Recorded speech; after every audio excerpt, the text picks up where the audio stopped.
Good evening, everybody. Hello, I am Sam, and you are listening to Chilliteracy, where tonight we'll be continuing with The Boat to the Glen Carrig by William Hope Hodgson, but not straight away. No, we, as is custom, have to sit and talk for a bit first. You know, just to see how everybody's doing. Are we all well? And first of all, and foremost of all, we got some subs to read. Lahumph. Lucy, thank you very much for the 26 months. It's almost like you've been here since the start. Thank you. Llama for 6 months.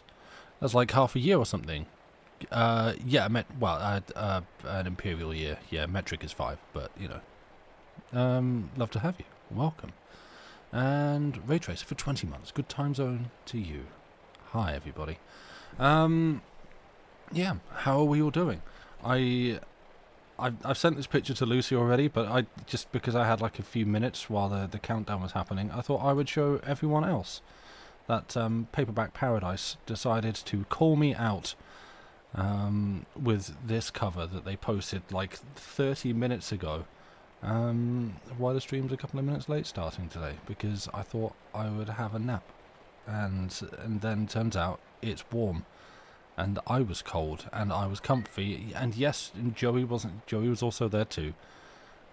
He was sat upon me and then snuggled up next to me, and I didn't want to get up. But, you know, time continues. And so, yeah, there we go. That's, yes, my love, hello. I've started talking in the room. Why does this confuse you? You look puzzled. You wish to come over? Okay. Yeah. There we go. Fetch the cat. Cat has been fetched. Yes. Hello. Welcome. You've all been saying many things in chat. Oh, Llama, yeah, you're getting over a nasty virus. Yeah, I saw you saying you've been ill. I'm sorry to hear that. That sucks. I hope that it's getting better. I hope it's proceeding. Adjusting to new meds, so absolutely all over the place right now. Head's a little messy. I know the feeling. And yeah, again, as Lucy says, hello again, lovely people. She has now returned this very evening. No, actually this afternoon. From her trips in Germany. I guess you know, it probably makes more sense for you to talk all about that on Wednesday if you want, but feel free to go hog wild in chat if you please. I don't know, it's up to you. You shall? Good, okay. But yeah, you are now back. You dooted. Story begins, you dooted, story ends. Great. Lady Mephistopheles is sick, but could be better. The new Doctor Who episode was bomb. Nice, good. I'm glad to hear it. Yeah. Oh, probably may have started a crochet thing for the Johns again, or 3. Oh no. I get that's a good thing actually about them losing band members. Means if you're doing like a thing, if it's like I wish to. Why did the title say Part 2 1? That's not. Great. There we go. You know, as they shed members, if you wish to do like I'm going to render the longest Johns as chickens or something, well then you only have 3 to do as opposed to 4. Or 5, or you know, if you're making like a hat for each of them, you only have to make 3 hats now. It's a lot easier. So it's they're passing the savings on to you. It's a convenience. Danger Monkey, hello, welcome. Thank you for the follows. Good to see you. Hope you enjoy what you find here. Chicken Johns. Now there's an idea. Yeah, that's I just picked a random farm animal. Right, yes, what was I saying? We began The Boats of the Glen Carrig last week, which is, excuse me, by William Hope Hodgson, whose works we have read on here a few times before, and enjoyed tremendously. Chicken Goo Johns, appreciate your joke, it's very good. Yeah, I guess, well done. Yes, well done, good job, everyone laugh. Roll on snare drum, curtains. And yeah, this so far from what I have read and been reading on here, it feels sort of like an extension of the horror short stories that we've read. Like it's. So I just very confused by. I just heard like some kind of emergency vehicle siren, but I don't know. It didn't sound right, so that was slightly confusing. Sorry, don't mind me. Yes, this has felt like a continuation of those stories. Like he's sort of taken the ideas present in those short stories, ones like the Tropical Horror and The Voice in the Night and The Derelict, and I guess other such. I'm not sure. I'm trying to think what other ones of those we've read, and sort of put them together into this more continual narrative. I've slipped into an alternate timeline where the emergency vehicles sound slightly different. It's not the most imaginative alternate timeline, granted, but, you know, I'll take it, see where it goes. That's fine. I'm not gonna go on a grand adventure to try and get back from that, I guess. I don't know. This decaf coffee tastes a little bit strong. Oh well. Was it more of a Nino or a wee-oo? It was woo, and then it just stopped. It's like that single ascending note. It just went up and then it didn't come back down again.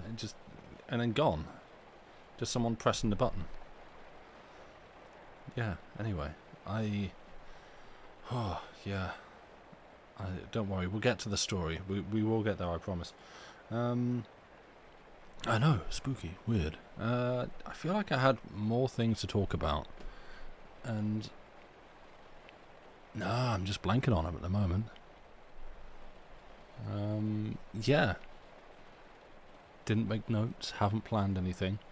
Yeah, how... Linus paramedics, you're not here. Yeah, I saw about that. You got, like... kidnapped basically and shoved in a hospital. Did I read that correctly? Like you kind of had a time on a train and shoved into a hospital or something. I'm not sure. You don't have to talk about it here if you don't want. I don't know. You seemed in quite good spirits about it in your retelling of it on the Discord, but yeah, I don't want to put you in a corner and say, yeah, tell your story now. But yeah, that sounded like an adventure. Right, well, Joey's he's gonna sleep on my leg with his chin on the desk. Right. You are unconscious, they did the right thing. I mean, it would seem to be the irresponsible choice to go, nah, and just leave you. But yeah, not by choice, fair enough. Well, I'm glad you're okay. I'm assuming that's all works out all right. And everything is returned to the status quo. So yeah, I'm glad that's come out okay.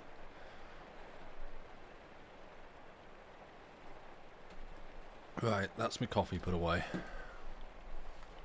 I guess we can turn our attention to the story. Which, yes, I was. In terms of summarising, I'm trying to think what things have happened. Like a lot of things kind of happened. Because they're in boats, and then they landed and found like a shipwreck, and not much else is going on land, but they kept hearing weird noises. Oh, and then they found like kind of big mushroom trees with faces in them, and then I believe the Tree Nation attacked. Yeah, like the trees kind of started screaming at them. And I thought, oop, island too spooky, and then got back in the boats and went out to sea. And then a big old storm hit, and there were two boats, and they got separated. And we find at the end of the first bit, the end of what we read last time, that our protagonist at the time didn't know the fate of the second boat, but found years later that it sort of got picked up by a homeward bound vessel and just parked up at London, and they all just got back fine. Oh, meaty goo tried to get into the boat and eat them. Yes. Yeah, they're being slightly pursued by sort of slimy, meaty tentacle goo. So that's the kind of stuff that's been going on here. Just you're out at sea, you've lost your ship, and presumably the Glen Carrig, and these are the boats that survived that. There's been absolutely no talk of what happened there. Just we're in boats. It's gone bad. Don't ask. All boats are lost. There was meaty goo, and still that ship did go. Yes. Huh. The usual fun adventures of seafaring. Yeah, exactly. And not a single mention of Cthulhu. Thank you. Thank you. No Leviathan. No Cthulhu. No Innsmouth folk. It's possible. It's possible to write horror stories. Old-timey horror stories. Even have them set in the sea and around the sea and have none of that going on.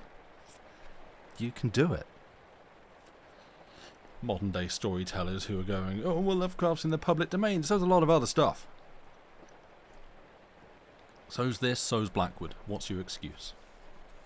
Anyway, before I continue along that,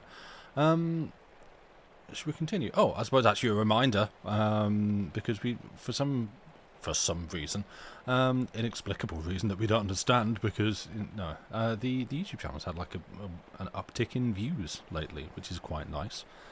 Sort of check in to see how those are going, and yeah, over the last week or so, we had for us, a decent spike in views, which is really lovely to see. So I suppose a reminder and a thanks if you're listening on YouTube. Thank you very much. We appreciate you. Sorry that you can't make it to the live streams, but yeah, we are grateful for and appreciate the people who tune in on YouTube and listen on there. If you're not subscribed to the channel, it costs you nothing. It helps us out. We'd love to have you added to the numbers. It makes us feel better about ourselves. But yeah, thank you very much. The slimy tree is a bit more unfamiliar than tentacle monsters and such, he said. Well, yes, true. But anyway, right, yeah, let us carry on, if everyone is ready, and have your crafts, and your jigsaws, and your cats, and any kind of warming drink, because, good grief, it is, it's down to 1 degree tonight. Yeah, the temperature has dropped in the last few days. It's getting cold. So, yeah, winter's coming. No, we're not reading any George Martin on here, sorry. And on we go with The Boats of the Glen Carrig by William Hope Hodgson. Oh, actually, just before I do that, yeah, what am I going to do accent-wise? Because last time, we will get to the story, don't worry. Lucy, you have hot chocolate? Okay, you got a couple of minutes because I'm going to be talking. Yeah, because last time at the end of it, I actually made a mistake, because I said I think it's some sort of, did I say Geordie accent? Sort of Newcastle-y sort of accent, when someone asked, like, what accent is Sam actually doing for this one? And I've realised, actually, since, it was a little bit more of a kind of Sheffield, a little bit Sean Bean kind of Sheffield-ish accent. We will get to the story, don't worry, Sam, every stream. Yeah. Birmingham? I might have done. Yeah, it's not... Yeah, I think it's... Yeah, like... The broad vaguest descriptor would be somewhere northern. Yeah, I've realised in the time since, because I've been sort of reading this in my head, that I think I'm leaning towards... It's a little bit of a sort of, I guess, a bit of a Sheffield kind of accent. It's still going to be most easily described as vaguely north. My one rustic regional accent that is still wildly inconsistent. I guess I will try and do that again, but it's probably going to slip and go all over the place. Please do all this in a Brummy accent. No? Because that is one I definitely cannot do without sounding like I'm taking the piss. Starks, not Lannisters. Yes, thank you, Andy Pants. Yeah. No, Charles dance here. No. Yeah, I guess I'll have a go. I'll try and keep it up and see how it goes. There may come a point where I just go, nah. All right, and another thing, actually, while I think of it, not this chapter, because it's chapter 6, but chapter 7, which is titled The Island in the Weed. If you don't like stories of things getting stabbed in the eyes, there's going to be a bit of that. Probably about as graphic as anything I've just said, but if you have a thing with eye stuff, which is probably how I should have started that, just be advised. Not people. Spoilers. But, you know, there's a bit of eye stuff that happens in the next chapter. You'll probably be able to tell from listening when it's coming up if you wish to tune out, but I figured I would just pre-advise now. Sorry. As a fellow, no, not eyes person, you know, when I say not people, it's a pretty broad category. You know, adorable. No, I don't mean adorable. no one pulls out and maims a puppy. Don't worry, you're fine on that front. Like, no, it's that is a good point. Actually, no, that's true. There was that story that I'm not going to go into details on where an animal suffered badly, but no, nothing like that. No, it's not cute. Okay, in this case, nothing cute comes to harm. Yeah. Anyway, no, I will not be doing it in a Brummie accent. If you wanted to go and make a hot chocolate, you've had your time. Because I'm now actually legit, genuinely for realsies, going to start reading this story because we've got a lot to get through. And I'm just sitting here talking. Right. Let us continue with The Boats of the Glen Carrig by William Hope Hodgson. Chapter 6. The Weed-Choked Sea.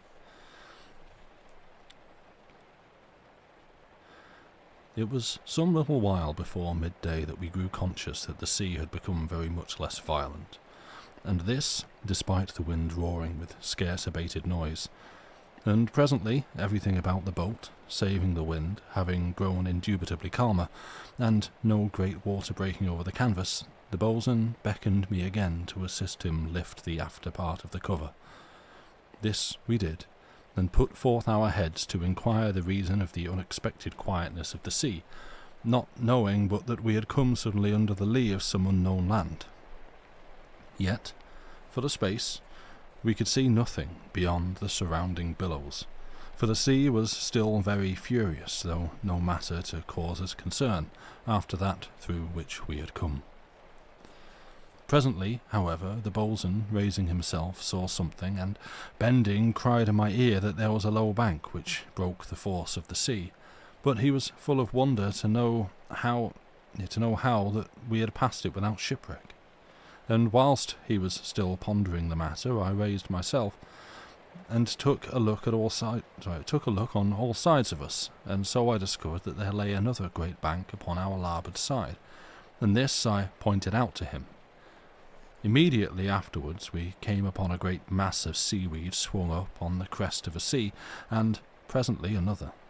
And so we drifted on, and the seas grew less with astonishing rapidity, so that in a little we stripped off the cover, so far as the midship thwart, for the rest of the men were sorely in need of the fresh air after so long a time below the canvas covering. It was after we had eaten that one of them made out that there was another low bank astern upon which we were drifting. At that, the boatswain stood up and made an examination of it, being much exercised in his mind to know how we might come clear of it with safety. Presently, however, we had come so near to it that we discovered it to be composed of seaweed, and so we let the boat drive upon it, making no doubt but that the other banks, which we had seen, were of a similar nature.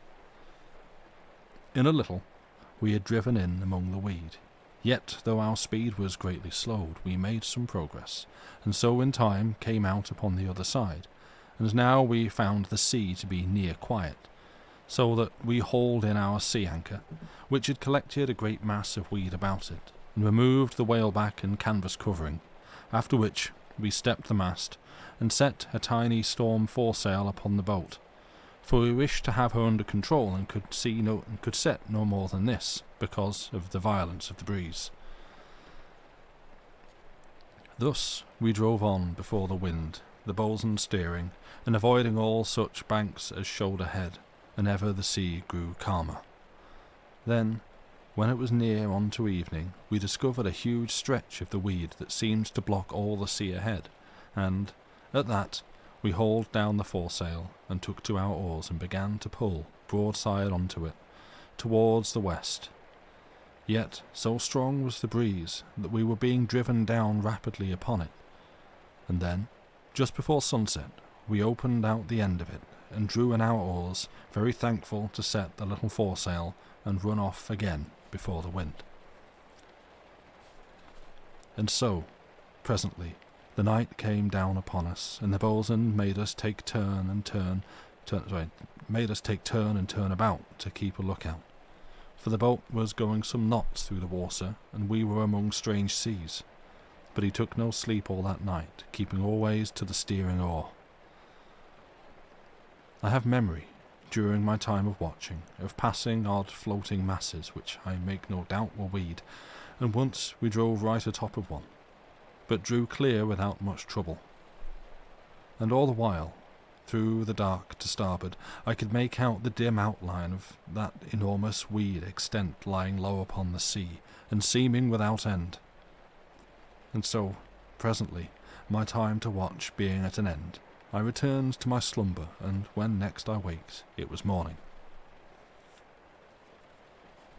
Now the morning discovered to me that there was no end to the weed upon our starboard side, for it stretched away into the distance ahead of us so far as we could see, while all about us the sea was full of floating masses of the stuff. And then, suddenly, one of the men cried out that there was a vessel in among the weed. At that, as may be imagined, we were very greatly excited, and stood upon the thwarts that we might get a better view of her. Thus I saw her a great way in from the edge of the weed, and I noted that her foremast was gone near to the deck, and she had no main topmast, though, strangely enough, her mizzen stood unharmed. And beyond this I could make out but little, because of the distance, though the sun, which was upon our larboard side, gave me some sight of her hull, but not much, because of the weed in which she was deeply embedded. Yet it seemed to me that her sides were very weather-worn, and in one place some glistening brown object, which may have been a fungus, caught the rays of the sun, sending off a wet sheen. There we stood, all of us, upon the thwarts, staring and exchanging opinions, and were like to have overset the boat, but that the boatswain ordered us down. And after this we made our breakfast, and had much discussion regarding the stranger as we ate. 1 second, Joey wishes to go out. Right, Cap.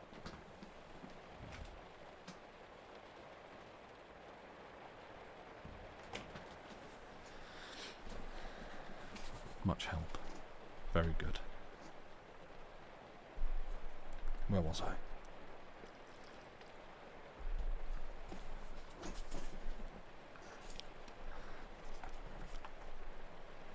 Later, towards midday, we were able to set our mizzen, for the storm had greatly modified, and so, presently we hauled away to the west, to escape a great bank of the weed which ran out, and so, from the main body. Upon rounding this, we let the boat off again, and set the main lug, and thus made very good speed before the wind. Yet, though we ran all that afternoon parallel with the weed to starboard, we came not to its end.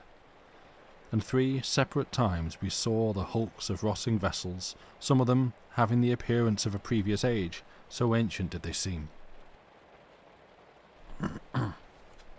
Now, towards evening, the wind dropped to a very little breeze, so that we made but slow way, and thus we had better chance to study the weed. And now we saw that it was all full of crabs, though for the most part so very minute as to escape the casual glance.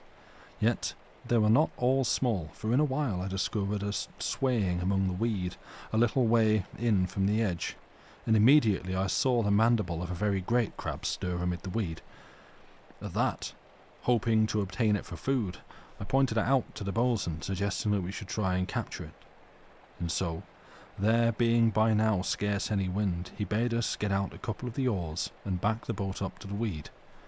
This we did, after which he made fast a piece of salt meat to a bit of spun yarn, and bent this on the boat hook.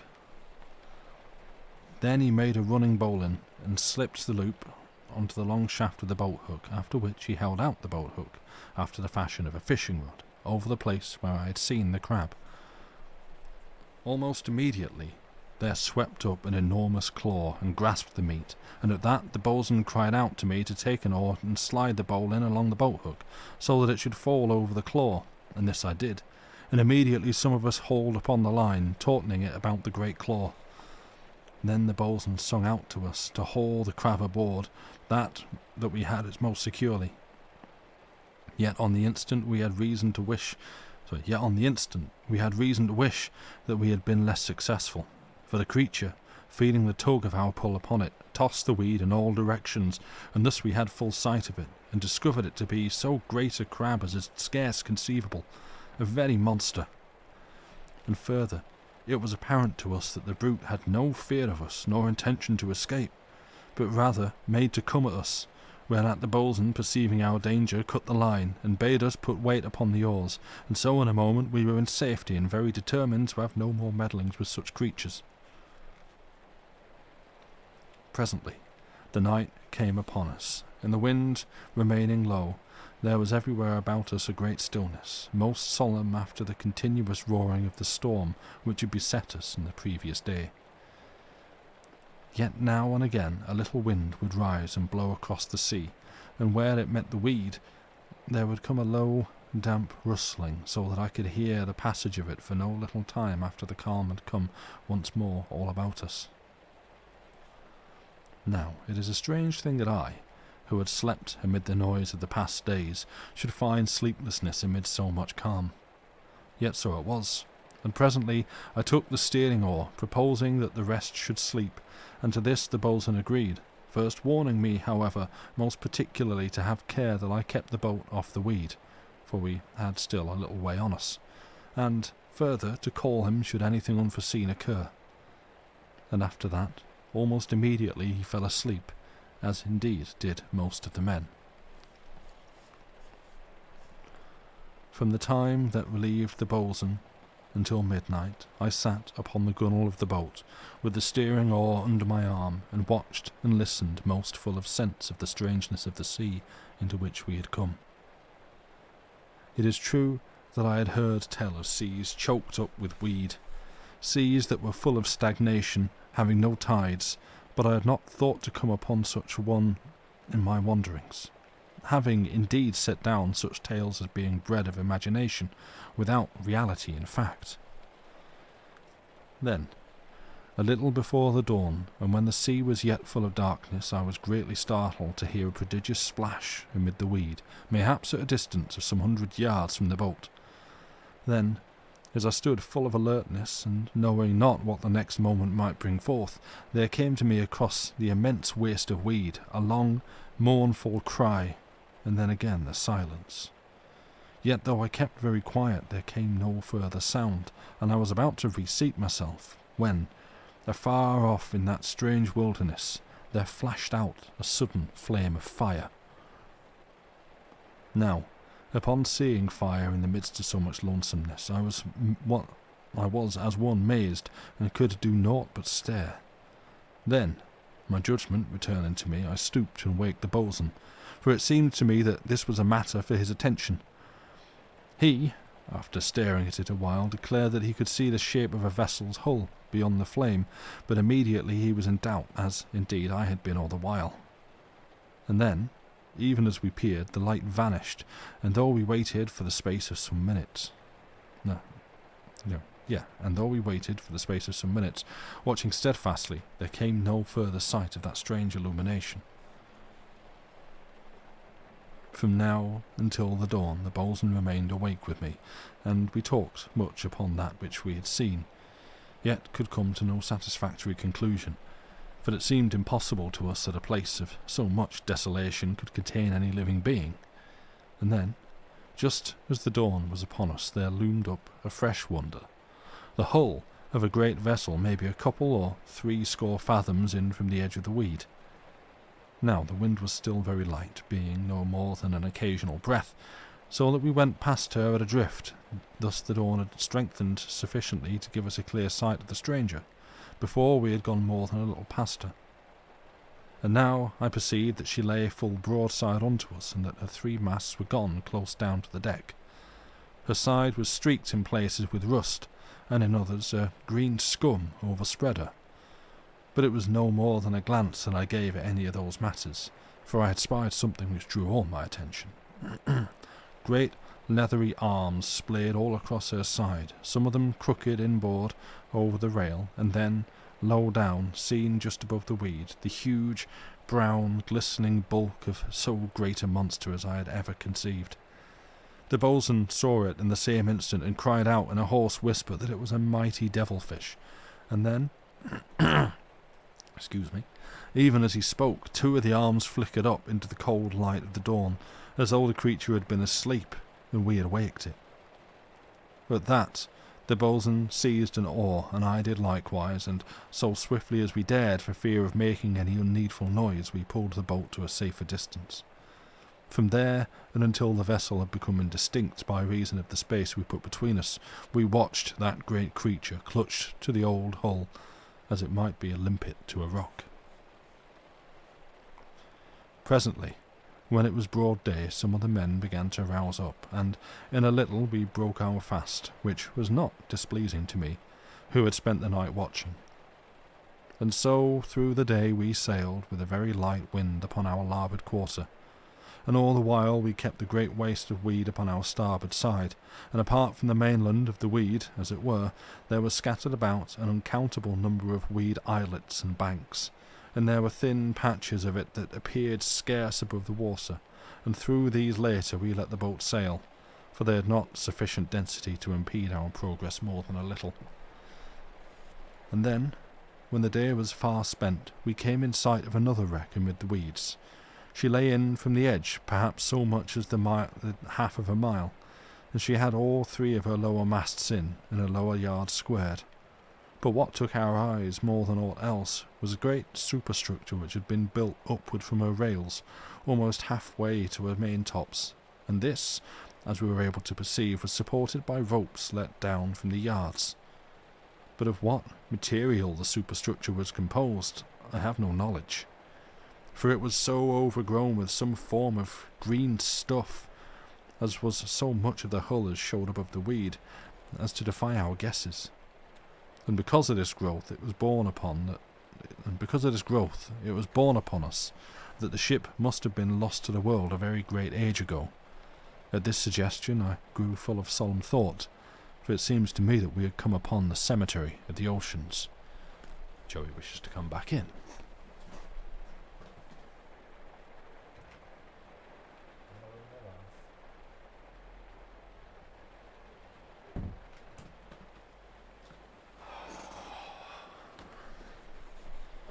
Aye, green stuff indeed. Are you going to come down and jump up? You are, okay. What? Are you jumping up or not? I can't. Are you jumping up? Okay, I'm going to carry on then. Alright.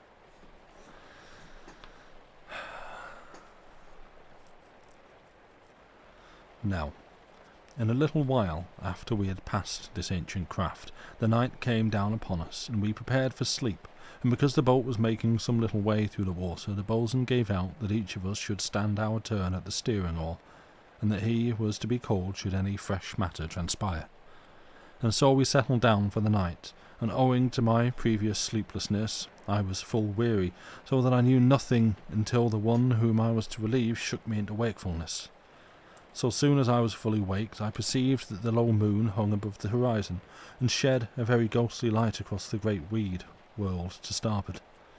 For the rest, the night was exceeding quiet, so that no sound came to me in all that ocean save the rippling of the water upon our bends as the boat forged slowly along. And so I settled down to pass the time ere I should be allowed to sleep. But first I asked the man whom I had relieved how long a time had passed since moonrise, to which he replied that it was no more than half of an hour. And after that I questioned whether he had seen aught strange amid the weeds during his time at the oar. But he had seen nothing, except that once he had fancied a light had shone in the midst of the waste. Yet it could have been naught save a humour of the imagination, though apart from this, he had heard a strange crying a little after midnight, and twice here and there had been great splashes among the weed. And after that he fell asleep, being impatient of my questioning. Now, it so chanced that my watch had come just before the dawn, for which I was full of thankfulness, being in that frame of mind when the dark breeds strange and unwholesome fancies. Yet, though I was so near to the dawn, I was not to escape free of the eerie influence of that place, for, as I sat running my gaze to and fro over its grey immensity, it came to me that there were strange movements among the weed, and I seemed to see vaguely, as one may see things in dreams, dim white faces peer out at me here and there. Yet my common sense assured me that I was but deceived by the uncertain light and the sleep in my eyes. Yet for all that, it put my nerves on the quiver. A little later, there came to my ears the noise of a very great splash amid the weeds, but though I stared with intentness, I could nowhere discern aught as likely to be the cause thereof. And then, suddenly, between me and the moon, there drove up from out of that great waste a vast bulk, flinging huge masses of weed in all directions. It seemed to be no more than 100 fathoms distant, and against the moon I saw the outline of it most clearly, a mighty devilfish. Then it had fallen back once more with a prodigious splash, and so the quiet fell again, finding me sore afraid, and no little bewildered that so monstrous a creature could leap with such agility. And then, in my fright I had let the boat come near to the edge of the weed, there came a subtle stir opposite to our starboard bow, and something slid down into the water. I swayed upon the oar to turn the boat's head outward, and with the same movement leant forward and sideways to peer, bringing my face near to the boat's rail. In the same instant I found myself looking down into a white demonic face, human save that the mouth and nose had greatly the appearance of a beak. The thing was gripping at the side of the boat with two flickering hands, gripping the bare, smoothed outer surface in a way that woke in my mind a sudden memory of the great devilfish which had clung to the side of the wreck we had passed in the previous dawn. I saw the face come up towards me, and one misshapen hand fluttered almost to my throat, and there came a sudden, hateful reek in my nostrils, foul and abominable.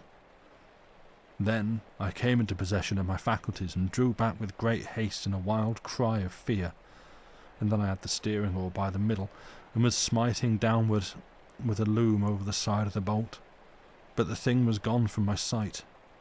I remember shouting out to the boatswain and to the men to awake, and then the boatswain had me by the shoulder, was calling in my ear to know what dire thing had come about. At that I cried out that I did not know, and, presently being somewhat calmer, I told them of the thing that I had seen. But even as I told of it, there seemed to be no truth in it, so that they were all at a loss to know whether I had fallen asleep, or that I had indeed seen a devil. And presently the dawn was upon us.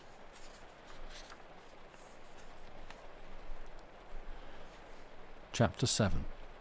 The Island in the Weed.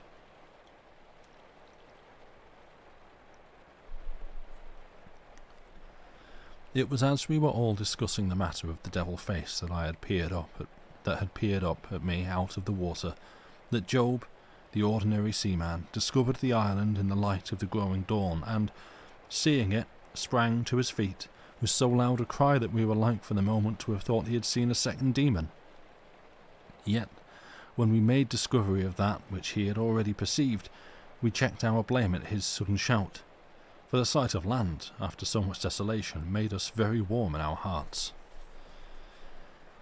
Now, at first the island seemed but a very small matter, for we did not know at that time that we viewed it from its end.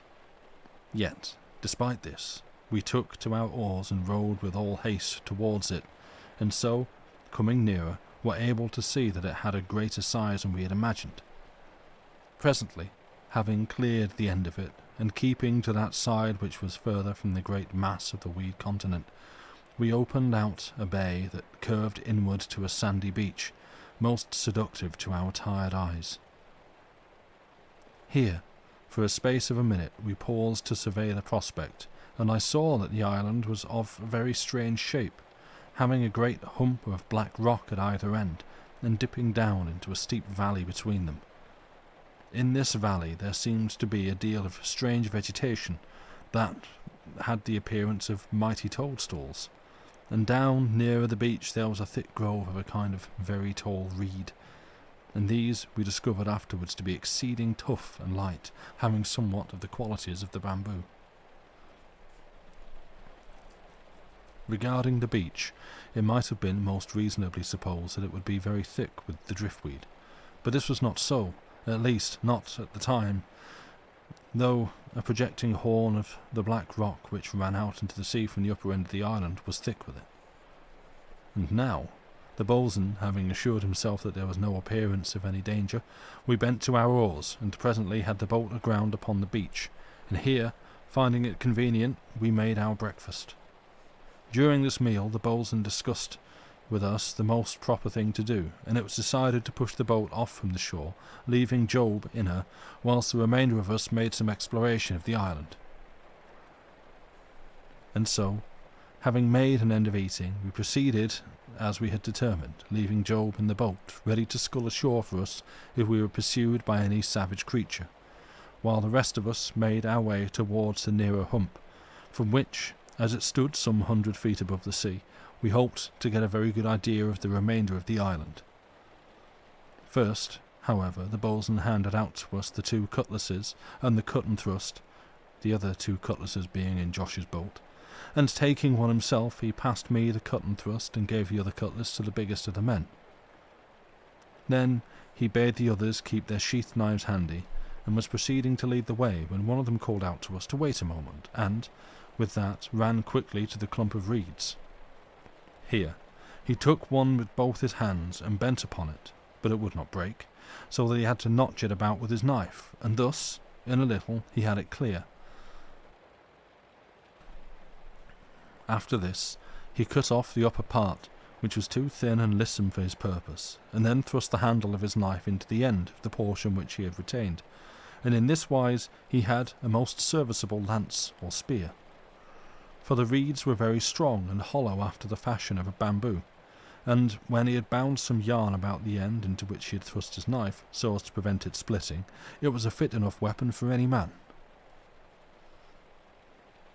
Now, the boatswain, perceiving the happiness of the fellow's idea, bade the rest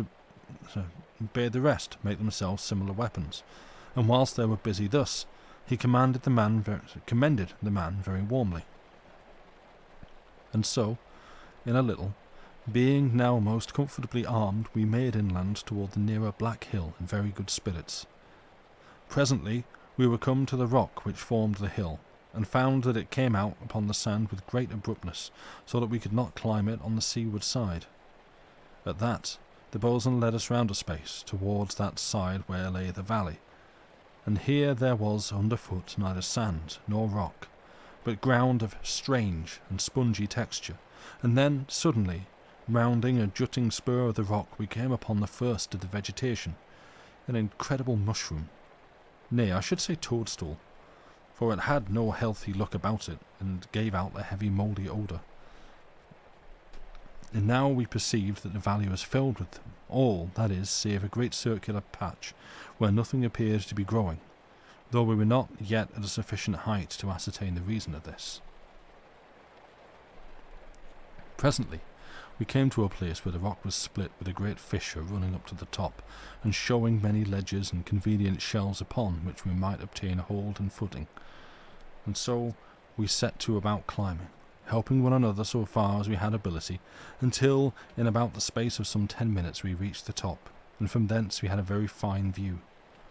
We perceived now that there was a beach upon that side of the island which was opposed to the weed, though, unlike that upon which we had landed, it was greatly choked with weed which had drifted ashore. After that, I gave notice to see what space of water lay between the island and the edge of the great weed continent, and guessed it to be no more than maybe some 90 yards, at which I fell to wishing that it had been greater, for I was grown much in awe of the weed, and the strange things which I conceived it to contain.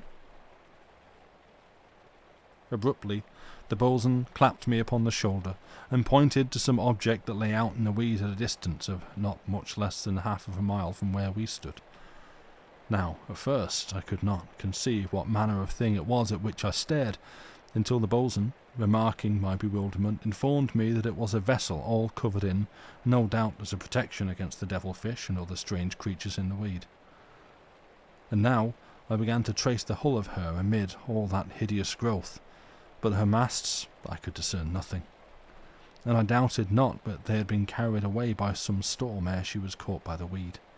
And then the thought came to me of the end of those who had built up that protection against the horrors which the weed world held hidden amid its slime. Presently, I turned my gaze once more upon the island, which was very plain to see from where we stood. I conceived, now that I could see so much of it, that its length would be near to half a mile, though its breadth was something under 400 yards. Thus, it was very long in proportion to its width. In the middle part it had less breadth than at the ends, being perhaps 300 yards at its narrowest, and 100 yards wider at its broadest. Upon both sides of the island, I have made already a mention, there was a beach, though this extended no great distance along the shore, the remainder being composed of the black rock of which the hills were formed.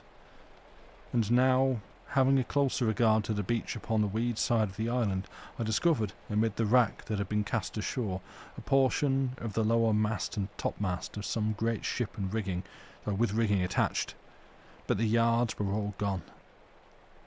This find I pointed out to the boatswain, remarking that it might prove of use for firing, but he smiled at me, telling me that the dried weed would make a very abundant fire, and this without going to the labour of cutting the mast into suitable logs.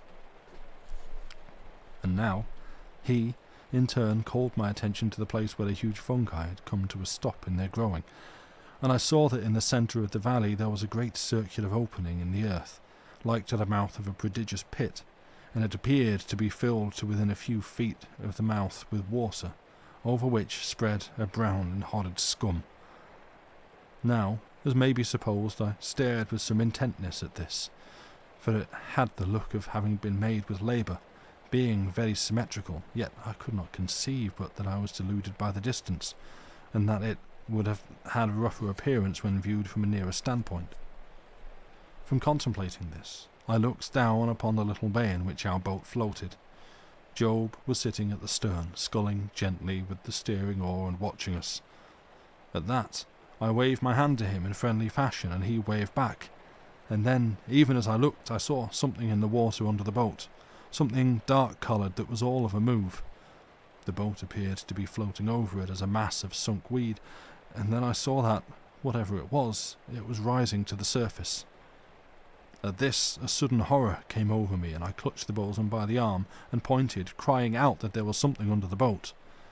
Now the boatswain, so soon as he saw the thing, ran forward to the brow of the hill, and, placing his hands to his mouth after the fashion of a trumpet, sang out to the boy to bring the boat to shore, and make fast the painter to a large piece of rock.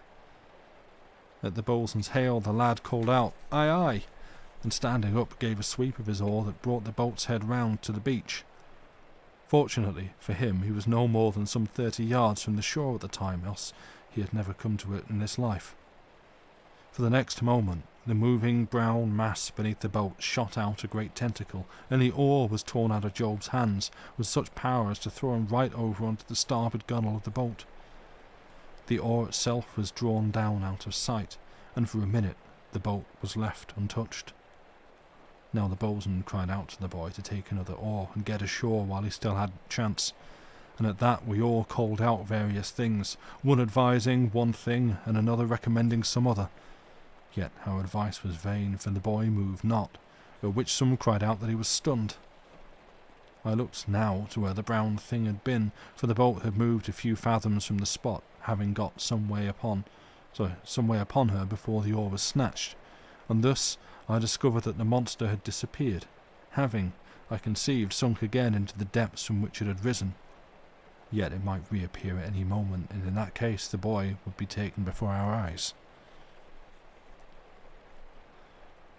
At this juncture, the boatswain called to us to follow him, and led the way to the great fissure up which we had climbed, and so, in a minute, we were, each of us, scrambling down with what haste we could make towards the valley. And all the while, as I dropped from ledge to ledge, I was full of torment to know whether the monster had returned.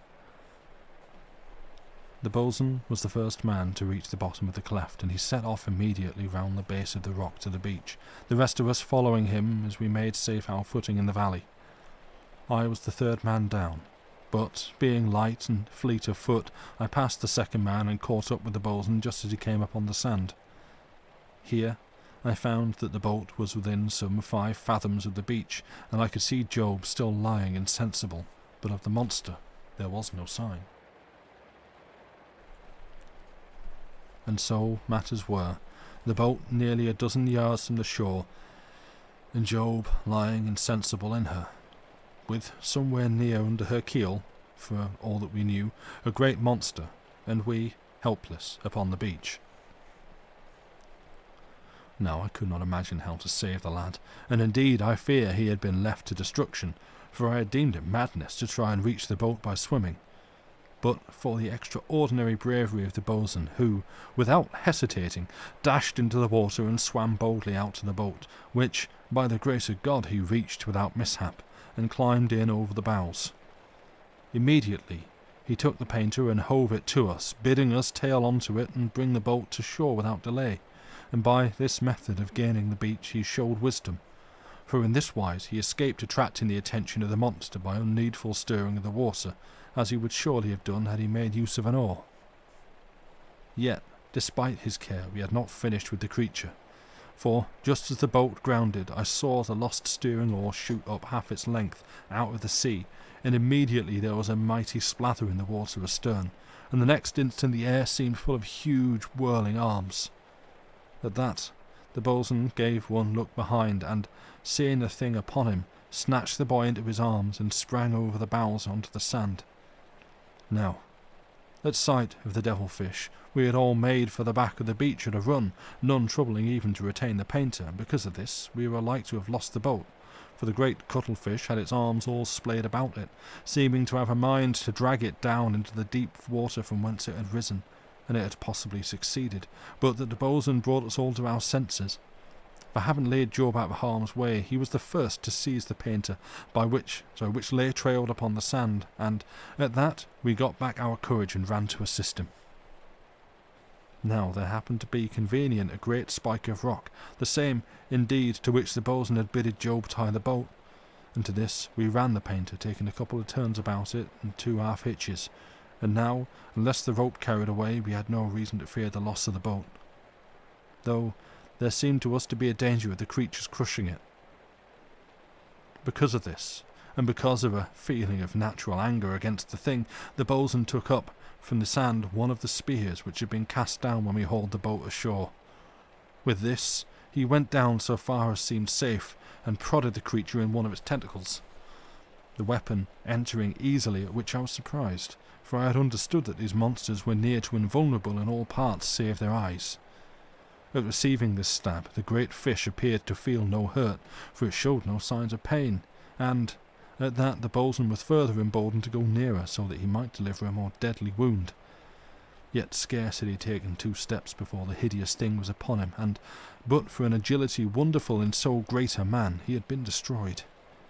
Yet, spite of so narrow an escape from death, he was not the less determined to wound or destroy the creature, and, To this end, he dispatched some of us to the grove of reeds to get half a dozen of the strongest, and when we returned with these, he bade 2 of the men lash their spears securely to them, and by this means they had now spears of a length of between 30 and 40 feet. With these, yes, Joey, with these, it was possible to attack the devilfish without coming within reach of its tentacles. And now, being ready, he took one of the spears, telling the biggest of the men to take the other. Then he directed him to aim for the right eye of the huge fish, whilst he would attack the left. Now, since the creature had so nearly captured the bosun, it had ceased to tug at the boat, and lay silent, with its tentacles spread all about it, and with its great eyes appearing just over the stern, so that it presented an appearance of watching our movements, though I doubt if it saw us with any clearness, for it must have been dazed with the brightness of the sunshine. And now the bosun gave the signal to attack. Sorry, Joey's doing things. And now the bosun gave the signal to attack, at which he and the man ran down the creature with their lances, as it were, in rest. The bosun's spear took the monster truly in its left eye, but the one wielded by the man was too bendable, and sagged so much that it struck the stern post of the boat, the knife blade snapping off short. Yet it mattered not, for the wound inflicted by the bosun's weapon was so frightful that the giant cuttlefish released the boat and slid back into deep water, churning it into foam and gouting blood. For some minutes we waited to make sure that the monster had indeed gone, and after that we hastened to the boat and drew up as far as we were able, after which we unloaded the heaviest of her contents and so were able to get her right clear of the water. And for an hour afterwards the sea all about the little beach was stained black and in places red. And I think that there is where I'm going to take a break. So, I feel like it's a shorter first half, despite the time, because I sat and spent so long talking. But, yes, let us go to a break. You know the things to do. Get up, move around if you can, stretch and things, hydrate, cycle those fluids and stuff, and we will see you back here in about 5 minutes or so. Thank you.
And welcome back, everybody. I hope that it has been a successful and useful break for you all.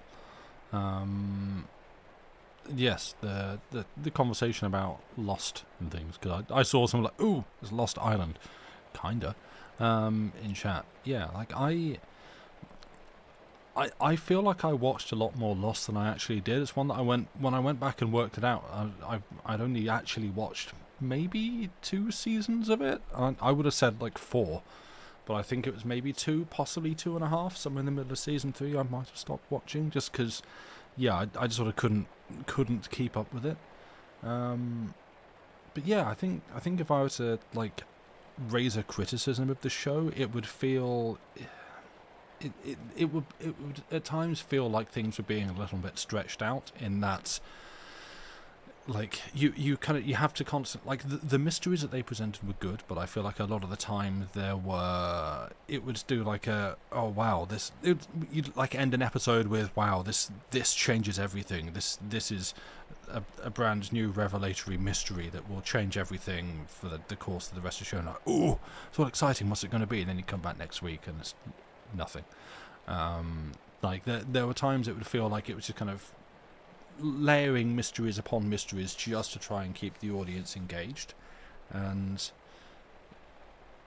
maybe I don't know, but on the whole, yeah, I enjoyed my time with Lost. And as I was saying in chat, like I do tend to be a bit of a contrarian towards the popular opinions of the internet of Thing bad, didn't like it, everyone agrees Thing is awful, anyone who disagrees with that is wrong and doesn't exist because we all agree that Thing is bad. And I'm there going, actually I kind of liked Thing, I thought it was fine. As I said, my hot take, I kind of enjoyed actually how Game of Thrones ended. I was fine with that. A lot of people didn't like it, that's fine too, but I hate the sort of, it is a universally accepted opinion that the Thing is awful and everyone, capital E, agrees with this. I'm like, no, we don't. Sometimes people have different opinions. And yeah, I think especially when you have like a show with a big mystery like Lost, people will come up with their own theories and things to kind of put it together, and when it doesn't equate to that, then everyone goes, well, that's why the show is bad, because my idea was better. Yeah. But they didn't do your idea, was what they did actually good. Like, how well did it meet its own goals? But yeah, that's a whole nother discussion for probably a Monday, because I don't actually know when Lucy and I are planning to do our next Chillitra tea and are talking over the games, but we should probably get on that at some point soon, because, you know, November's leaving us fast and we're coming into December. Joey, do you want to come back over? Is that what you're asking? You're sitting on the edge of the bed, very polite. Do you want to come over?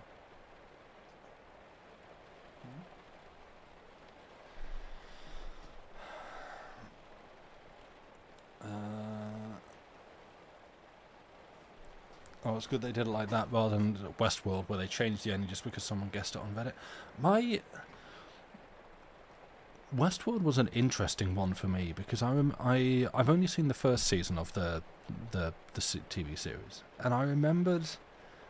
I am confident that I remember reading like criticism of that first series that was like essentially complaining about the pacing of a TV series that was still airing, and then when it's like, well, it's not doing this, it's like it's not doing this thing and this thing, and it needs to do these things, and then it got to like the end of the series, and the same critics were kind of patting themselves on the back, going, finally the TV series had done what we've been asking, and I'm just there like, you understand how pacing works, right? If you just give the audience every single thing that they want when they demand it, that's just really boring. Like, you have to actually withhold stuff so that it is better when it arrives. It's like, I've not watched the current season of Invincible, season 2. I watched the first one. I thought it was good. I enjoyed it.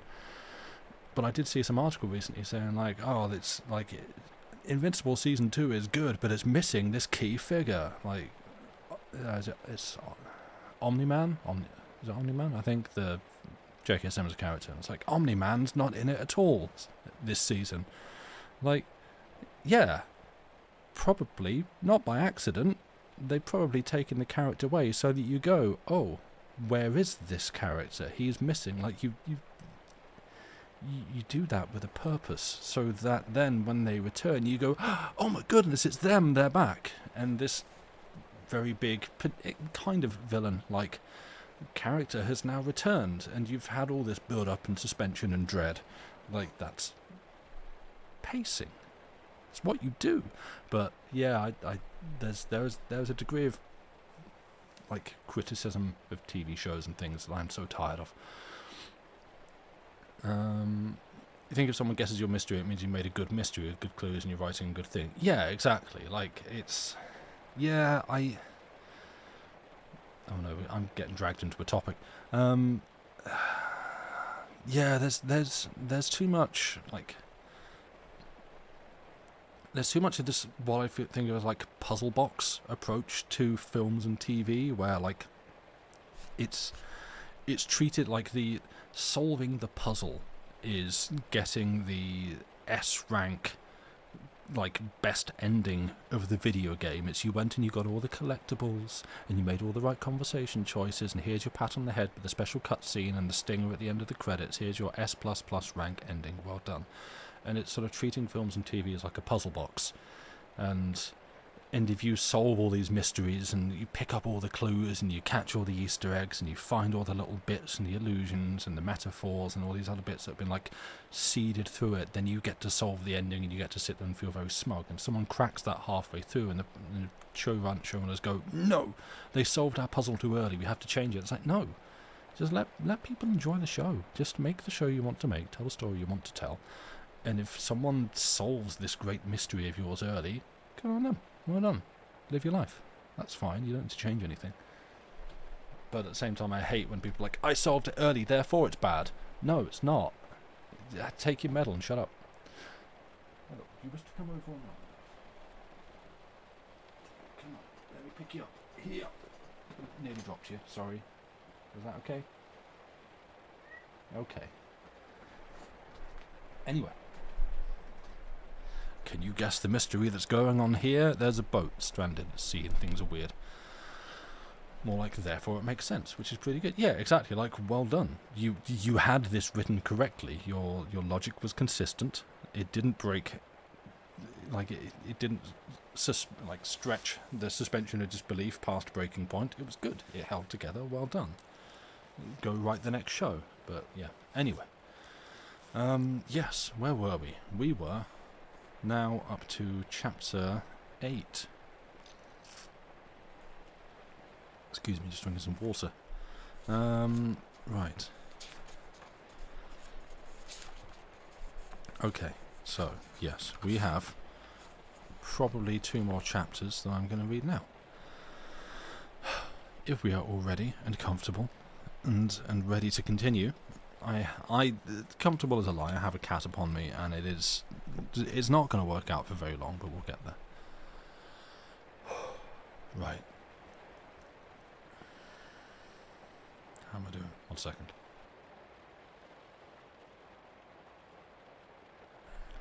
Okay, we're good. Let us continue. Chapter 8.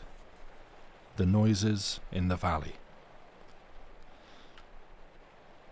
Now, so soon as we had gotten the boat into safety, the which we did with a most feverish haste, the boatswain gave his attention to Job, for the boy had not yet recovered from the blow which the loom of the oar had dealt him beneath the chin when the monster snatched at it.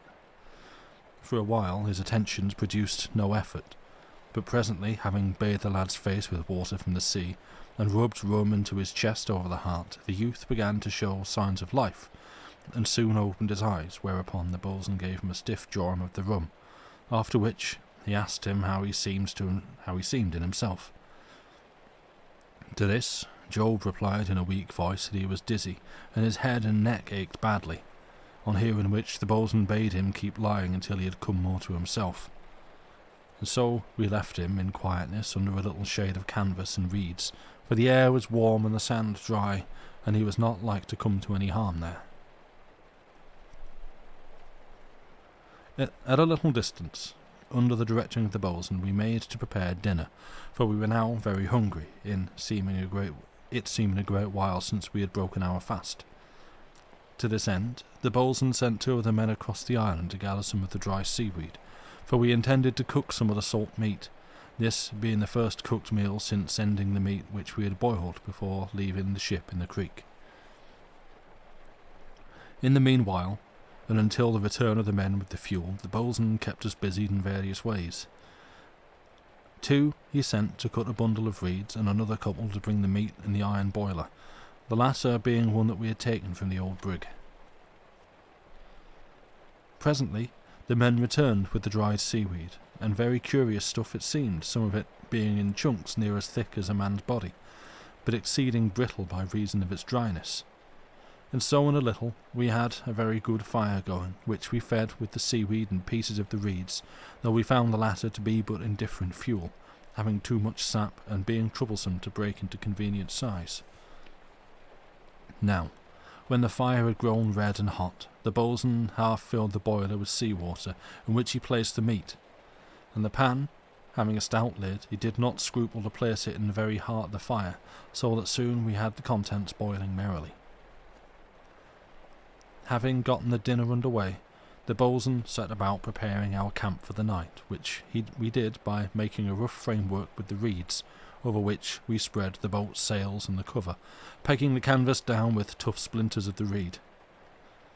When this was completed, we set to and carried there all our stores, after which the boatswain took us over to the other side of the island to gather fuel for the night, which we did, each man bearing a great double armful. Now, by the time that we had brought over, each of us, 2 loads of the fuel, we found the meat to be cooked, and so, with more to do, set ourselves down and made a very good meal of it, and some biscuits, after which we had each of us a sound tot of the rum. Having made an end of eating and drinking, the boatswain went over to where Job lay to inquire how he felt, and found him lying very quiet, though his breathing had a heavy touch about it. However, we could conceive of nothing by which he might be bettered, so we left him, being more hopeful that nature would bring him to health than any skill of which we were possessed. By this time it was late afternoon, so that the boatswain declared we might please ourselves until sunset, deeming that we had earned a very good right to rest, but that from sunset till the dawn we should, he told us, have each of us take turn and turn about to watch.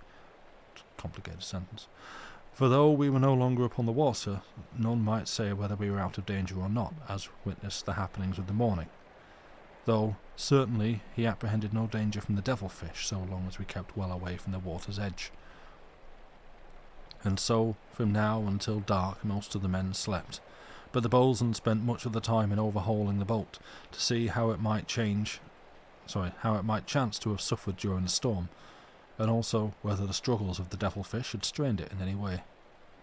And, indeed, it was speedily evident that the boat would need some attention, for the plank in the bottom next but one to the keel, upon the starboard side, had been burst inwards.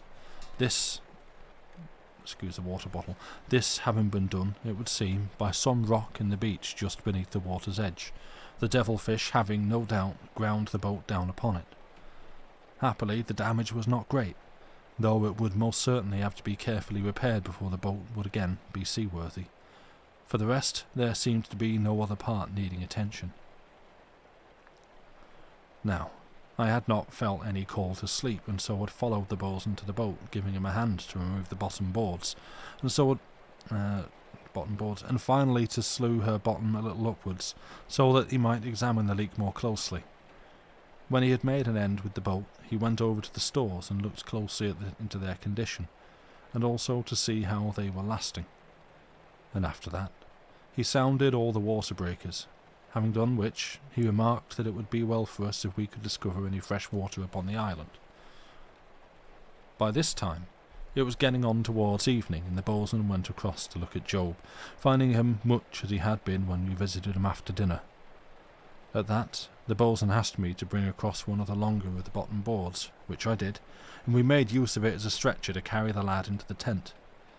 And afterwards we carried all the loose woodwork of the boat into the tent, emptying the lockers of their contents, which included some oakum, a small boat's hatchet, a coil of 1.5-inch hemp line, a good saw, an empty colza oil tin, a bag of copper nails, some bolts and washers, 2 fishing lines, 3 spare tholes, a 3-pronged grain without the shaft, 2 balls of spun yarn, 3 hanks of roping twine, a piece of canvas with 4 roping needles stuck in it, a boat's lamp, a spare plug, and a roll of light duck for the making of boat sails.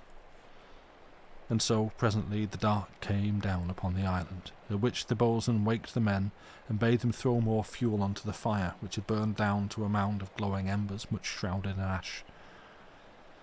After that, one of them part-filled the boiler with fresh water, and soon we were occupied most pleasantly upon a supper of cold, boiled salt meat, hard biscuits, and rum mixed with hot water. During supper, the boatswain made clear to the men regarding the watches, arranging how they should follow, so that I found I was set down to take my turn from midnight until about 1 o'clock. Then he explained to them about the burst plank in the bottom of the boat, and how it would have to be put right before we could hope to leave the island, and that after that night we should have to go most strictly with the victuals, for there seemed to be nothing upon the island that we had up till then discovered fit to satisfy our bellies. More than this, if we could find no fresh water, he should have to distill some to make up for that which we had drunk, and this must be done before leaving the island.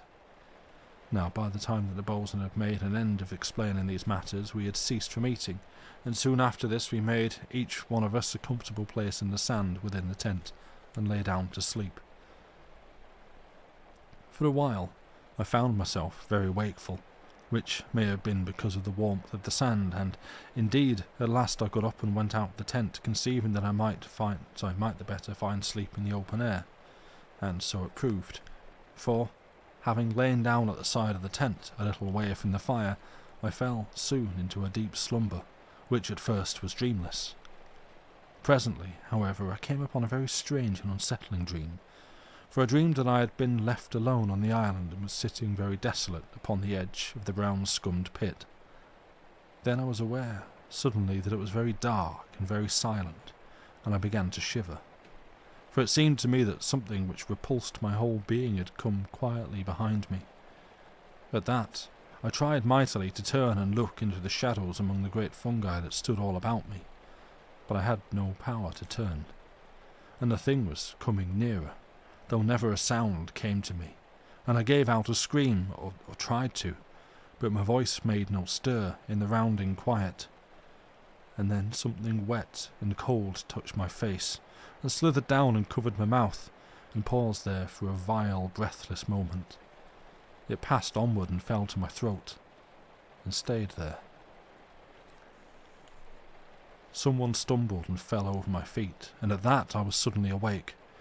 It was the man on the watch making a walk round the back of the tent, and he had not known of my presence till he fell over my boots. He was somewhat shaken and startled, as might be supposed, but steadied himself on learning that it was no wild creature crouched there in the shadow, and all the time, as I answered his inquiries, I was full of a strange, horrid feeling that something had left me at the moment of my awakening. There was a slight, hateful odour in my nostrils that was not altogether unfamiliar, and then, suddenly I was aware that my face was damp and that there was a curious sense of tingling at my throat. I put up my hand and felt my face. I put up my hand and felt my face, and the hand, when I brought it away, was slippery with slime, and at that I put up my other hand and touched my throat, and there it was the same, only in addition there was a slight swelled place a little to one side of the windpipe, the sort of place that the bite of a mosquito will make. But I had no thought to blame any mosquito. Now the stumbling of the man over me, my awakening, and the discovery that my face and throat would be slimed, were but the happenings of some few short instants, and then I was upon my feet and following him round to the fire, for I had a sense of chillness and a great desire not to be alone. Now, having come to the fire, I took some of the water that had been left in the boiler and washed my face and neck, after which I felt more my own man. Then I asked the man to look at my throat, so that he might give me some idea of what manner of place the swelling seemed, and he, lighting a piece of the dry seaweed to act as a torch, made examination of my neck, but he could see little, save a number of small ring-like marks, red inwardly and white at the edges, and one of them was bleeding slightly. After that, I asked him whether he had seen anything moving round the tent, but he had seen nothing during all the time that he had been on watch, though it was true that he had heard odd noises, but nothing very near at hand. Of the places on my throat he seemed to think but little, suggesting that I had been bitten by some sort of sandfly. But at that I shook my head and told him of my dream, and after that he was as anxious to keep near me as I to him. And so the night passed onward until my turn came to watch. For a little while the man whom I had relieved sat beside me, having, I conceived, the kindly intent to keep me company.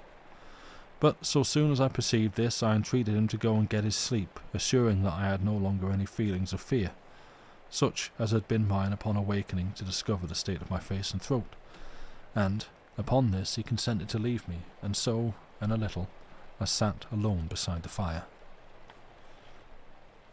For a certain space I kept very quiet, listening, but no sound came to me of the surrounding darkness, and so, as though it were a fresh thing, it was borne in upon me how that we were in a very abominable place of lonesomeness and desolation, and I grew very solemn. Thus I sat. The fire, which had not been replenished for a while, dwindled steadily, until it gave but a dullish glow around. And then, in the direction of the valley, I heard suddenly the sound of a dull thud, the noise coming to me through the stillness of a very startling clearness. At that, I perceived that I was not doing my duty to the rest, nor to myself, by sitting and allowing the fire to cease from flaming. And immediately reproaching myself, I seized and cast a mass of the dry weed upon the fire, so that a great blaze shot up into the night, and afterwards I glanced quickly to right and to left, holding my cut and thrust very readily, and most thankful to the Almighty that I had brought no harm to any by reason of my carelessness, which I incline me to believe was that strange inertia which is bred by fear. And then, even as I looked about me, there came to me across the silence of the beach a fresh noise, a continual soft slithering to and fro in the bottom of the valley, as though a multitude of creatures moved stealthily. At this, I threw yet more fuel upon the fire, and after that I fixed my gaze in the direction of the valley. Thus, in the following instant it seemed to me that I saw a certain thing, as it might be a shadow, move on the outer borders of the firelight. Now the man who had kept watch before me had left his spear stuck upright in the sand convenient to my grasp, and seeing something moving, I seized the weapon and hurled it with all my strength in its direction.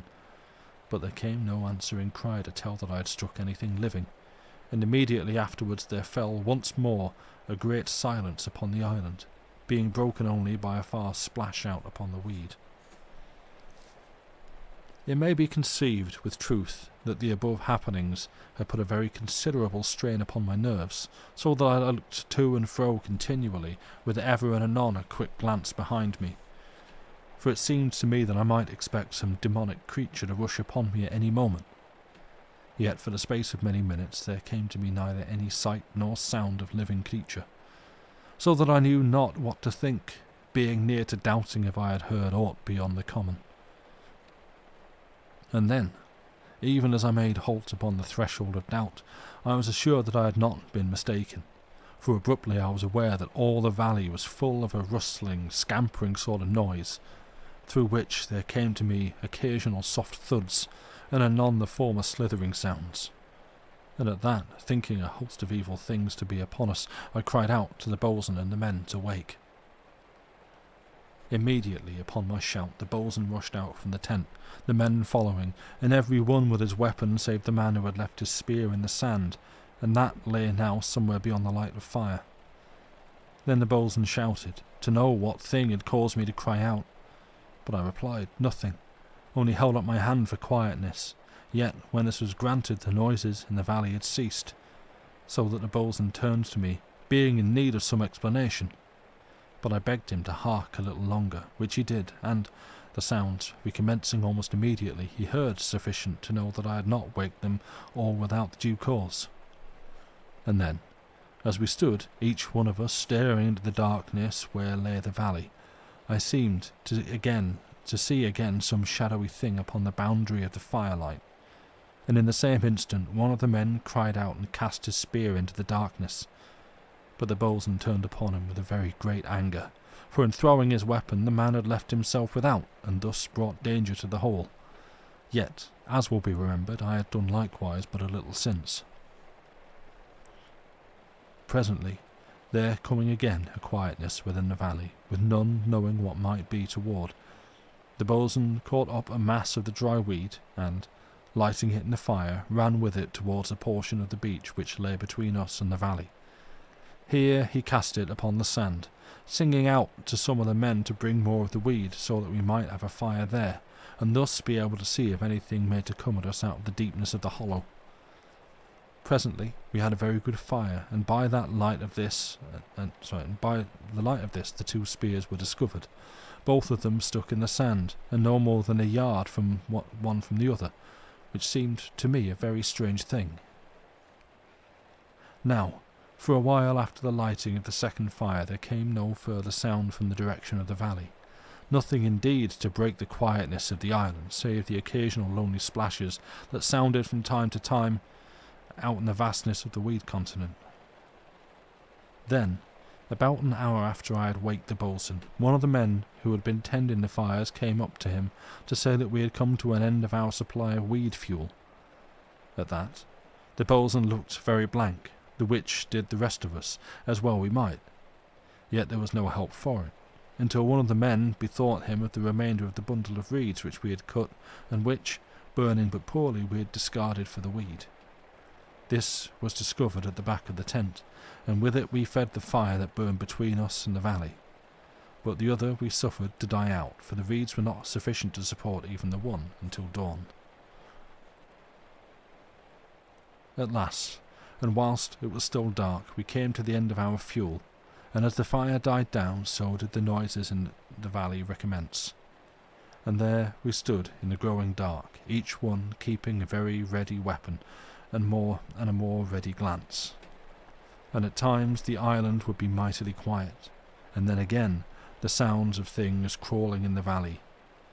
Yet I think the silences tried us the more, and so at last came the dawn.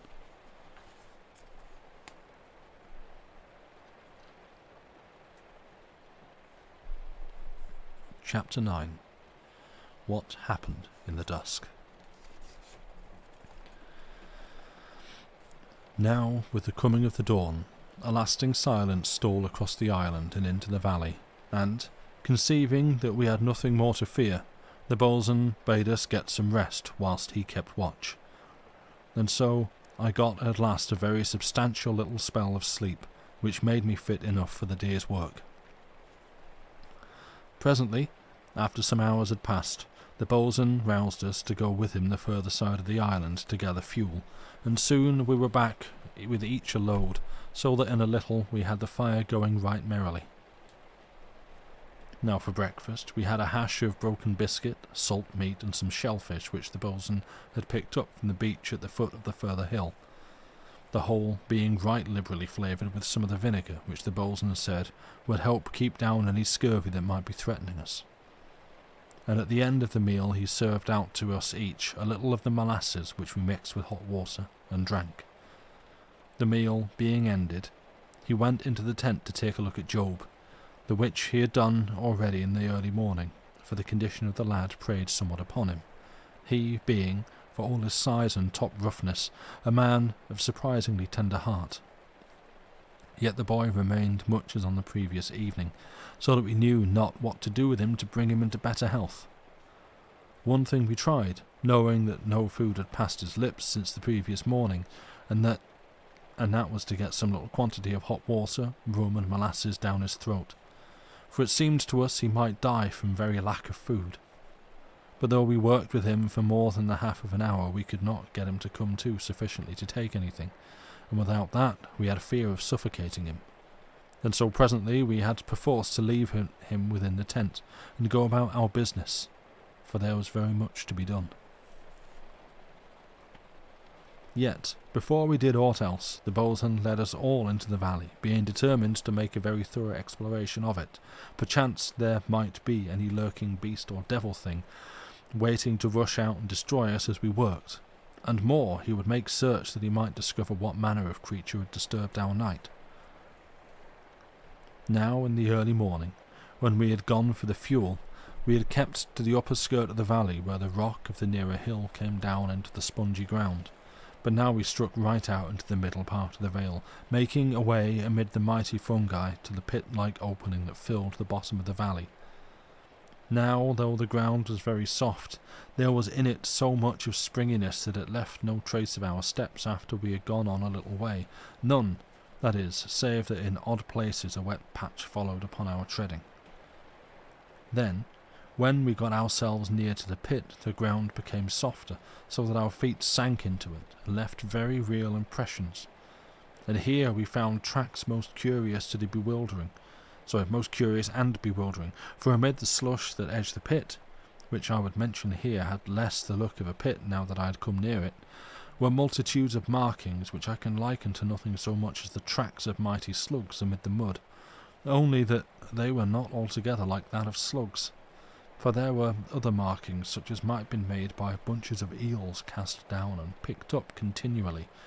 At least this is what they suggested to me, and I do but put it down as such. Apart from the markings which I have mentioned, there was everywhere a deal of slime, and this we traced all over the valley among the great toadstool plants. But beyond that which I have already remarked, we found nothing. Nay, but I was near to forgetting we found a quantity of this thin slime upon those fungi which filled the end of the little valley nearest to our encampment, and here also we discovered many of them fresh, broken or uprooted, and there was the same mark of the beast upon them all. And now I remembered the dull thuds that I had heard in the night, and made little doubt but that the creatures had climbed the great toadstools, so that they might spy us out. And it may be that many climbed upon one, so that their weight broke the fungi or uprooted them. At least, so the thought came to me. And so we made an end of our search, and after that the boatswain set each one of us to work.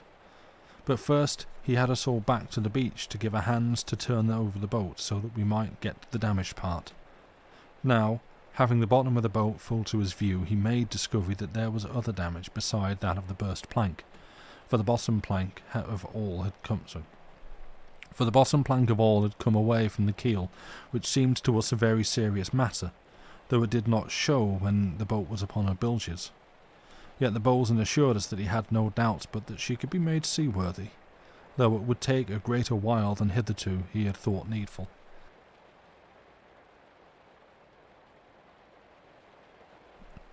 Having concluded his examination of the boat, the boatswain sent one of the men to bring the bottom boards out of the tent, for he needed some planking for the repair of the damage. Yet when the boards had been brought, he needed still something which they could not supply, and this was a length of very sound wood of some 3 inches in breadth each way, which he intended to bolt against the starboard side of the keel, after he had gotten the planking replaced so far as was possible. He had hopes that by means of this device he would be able to nail the bottom plank to this, and then caulk it with oakum, so making the boat almost as so sound as ever. Now, hearing him express his need for such a piece of timber, we were all adrift to know from whence such a thing could be gotten, until there came suddenly to me a memory of the mast and topmast upon the other side of the island, and at once I made mention of them. At that the boatswain nodded, saying that we might get the timber out of it, though it would be a work requiring some considerable labour, in that we had only a handsaw and a small hatchet. Then he sent us across to be getting it clear of the weed, promising to follow when he had made an end of trying to get the 2 displaced planks back into position. Having reached the spars, we set to with a very good will to shift away the weed and wrack that was piled over them, and very much entangled with the rigging. Presently we had laid them bare, and so we discovered them to be in remarkably sound condition, the lower mast especially being a fine piece of timber. All the lower and topmast standing rigging was still attached, though in places the lower rigging was stranded so far as halfway up the shrouds. Yet there remained much that was good, and all of it quite free from rot, and of the very finest quality of white hemp, such as to be seen only in the best found vessels. About the time that we had finished clearing the weed, the boatswain came over to us, bringing with him the saw and the hatchet. Under his directions we cut the lanyards of the topmast rigging, and after that sawed through the topmast just above the cap. Now, this was a very tough piece of work, and employed us a great part of the morning, even though we took turn and turn at the saw. And when it was done, we were mightily glad that the boatswain bade one of the men to go over with some weed and make up the fire for dinner, after which he was to put on a piece of the salt meat to boil. In the meanwhile, the boatswain had started to cut through the topmast, about 15 feet beyond the first cut, for that was the length of the batten he required. Yet so wearisome was the work that we had not gotten more than half through it before the man whom the boatswain had sent returned to say that the dinner was ready. When this was dispatched, and we had rested a little over our pipes, the boatswain rose and led us back, where he was determined to get through with the topmast before dark. Presently, relieving each other frequently, we completed the second cut, and after that the boatswain set us to saw a block about 12 inches deep from the remaining portion of the topmast. From this, when we had cut it, he proceeded to hew wedges with the hatchet. Then he notched the end of the 15-foot log, and into the notch he drove the wedges, and so, towards evening, as much may be by good luck as good judgment, he divided the log into 2 halves, the split running very fairly down the centre. Now, perceiving how that it drew near to sundown, he bade the men haste and gather weed and carry it across to our camp. But one he sent along the shore to make a search for shellfish among the weed. Yet he himself ceased not to work at the divided log, and kept me with him as helper. Thus, within the next hour, we had a length, maybe some 4 inches in diameter, split off the whole length of one of the halves, and with this he was very well content, though it seemed but a very little result for so much labour. By this time the dusk was upon us, and the men, having made an end of weed carrying, were returning to us, and stood about waiting for the boatswain to go into camp. At this moment, the man the boatswain had sent to gather shellfish returned, and he had a great crab upon his spear, which he had spitted through the belly. This creature could not have been less than a foot across the back, and had a very formidable appearance, yet it proved to be a most tasty matter for our supper, when it had been placed for a while in boiling water. Now, so soon as this man was returned, we made at once for the camp, carrying with us the piece of timber which we had hewn from the topmast. By this time it was quite dusk, and very strange amid the great fungi as we stood across the upper edge of the valley to the opposite beach. Particularly, I noticed that the hateful, mouldy odour of these monstrous vegetables was more offensive than I had found it to be in the daytime, though this may be because I used my nose the more, and that I could not use my eyes to any great extent.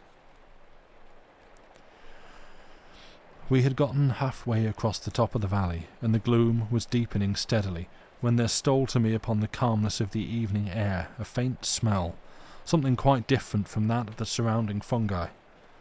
A moment later I got a great whiff of it, and was near sickened with the abomination of it. But the memory of that foul thing which had come to the side of the boat in the dawn gloom before we discovered the island roused me to a terror beyond that of the sickness of my stomach. For suddenly I knew what manner of thing it was that had beslimed my face and throat upon the previous night, and left its hideous stench lingering in my nostrils. And with the knowledge, I cried out to the boatswain to make haste, for there were demons with us in the valley.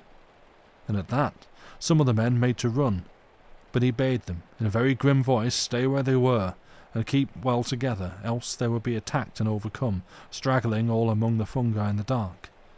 And this, being, I doubt not, as much in fear of the rounding dark as of the boatswain, they did, and so we came safely out of the valley, though there seems to follow us a little lower down the slope an uncanny slithering. Now, So soon as we reached the camp, the boatswain ordered 4 fires to be lit, one on each side of the tent, and this we did, lighting them at the embers of our old fire which we had most foolishly allowed to lie down. When the fires had been got going, we put the boiler and treated the great crab as I have already mentioned, and so fell upon a very hearty supper. But as we ate, each man had his weapon stuck in the sand beside him, for we had knowledge that the valley held some devilish thing, or maybe many, though the knowing did not spoil our appetites. And so, presently we came to an end of eating, whereat each man pulled out his pipe, intending to smoke, but the boatswain told one of the men to get him to his feet and keep watch, else we might be in danger of surprise, with every man lolling upon the sand. And this seemed to me very good sense, for it was easy to see that the men too readily deemed themselves secure, by reason of the brightness of the fires about them. Now, whilst the men were taking their ease within the circle of the fires, the boatswain lit one of the dips which we had out of the ship in the creek, and went to see how Job was after the day's rest. At that, I rose up, reproaching myself for having forgotten the poor lad, and followed the boatswain into the tent. 1 sec. And I'm back. Yet I had but reached the opening when he gave out a loud cry, and held the candle low down to the sand. At that, I saw the reason for his agitation, for in the place where we had left Job, there was nothing. I stepped into the tent, and in the same instant there came to my nostrils the faint odour of the horrible stench which had come to me in the valley, and before then from the thing that came to the side of the boat. And suddenly I knew that Job had fallen prey to those foul things, and knowing this I called out to the boatswain that they had taken the boy, and then my eyes caught the smear of slime upon the sand, and I had proof that I was not mistaken. Now, so soon as the boatswain knew all that was in my mind, though indeed it did but corroborate that which had come to his own, he came swiftly out from the tent, bidding the men to stand back, for they had come all about the entrance, being very much discomposed at that which the boatswain had discovered. Then the boatswain took from a bundle of reeds which they had cut at the time when he had bidden them gather fuel, several of the thickest, and to one of these he bound a great mass of the dry weed, whereupon the men, divining his intention, did likewise with the others, so that we had each of us the wherewithal for a mighty torch. So soon as we had completed our preparations, we took each man his weapon, and, plunging our torches into the fires, set off along the track which had been made by the devil things and the body of poor Job. For now that we had suspicion that harm had come to him, the marks in the sand and the slime were very plain to be seen, so that it was a wonder that we had not discovered them earlier. Now the boatswain led the way, and finding the marks led directly to the valley, he broke into a run, holding his torch well above his head. At that, each of us did likewise, for we had a great desire to be together, and further than this, I think the truth I may say, we were all fierce to avenge Job, so that we had less of fear in our hearts than otherwise had been the case. In less than the half of a minute we had reached the end of the valley, but here, the ground being of a nature not happy in the revealing of tracks, we were at fault to know in which direction to continue. At that, the boatswain set up a loud shout to Job, perchance that he might yet be alive, but there came no answer to us, save a low and uncomfortable echo. Then the boatswain, desiring to waste no more time, ran straight down towards the centre of the valley, and we followed, and kept our eyes very open about us. We had gotten perhaps halfway, when one of the men shouted that he saw something ahead, but the boatswain had seen it earlier, for he was running straight down upon it, holding his torch high and swinging his great cutlass. Then, instead of smiting, he fell upon his knees beside it, and the following instant we were up with him, and in that same moment it seems to me that I saw a number of white shapes melt swiftly into the shadows further ahead. But I had no thought for these when I perceived that by which the boatswain knelt, for it was the stark body of Job, and no inch of it but was covered with the little ringed marks that I had discovered upon my throat, and from every place there ran a trickle of blood, so that he was a most horrid and fearsome sight. At the sight of Job so mangled and bebled, there came over us the sudden quiet of a mortal terror, and in that space of silence the boatswain placed his hand over the poor lad's heart, but there was no movement, though the body was still warm. Immediately upon that he rose to his feet, a look of vast wrath upon his great face. He plucked his torch from the ground into which he had plunged the haft, and stared round into the silence of the valley.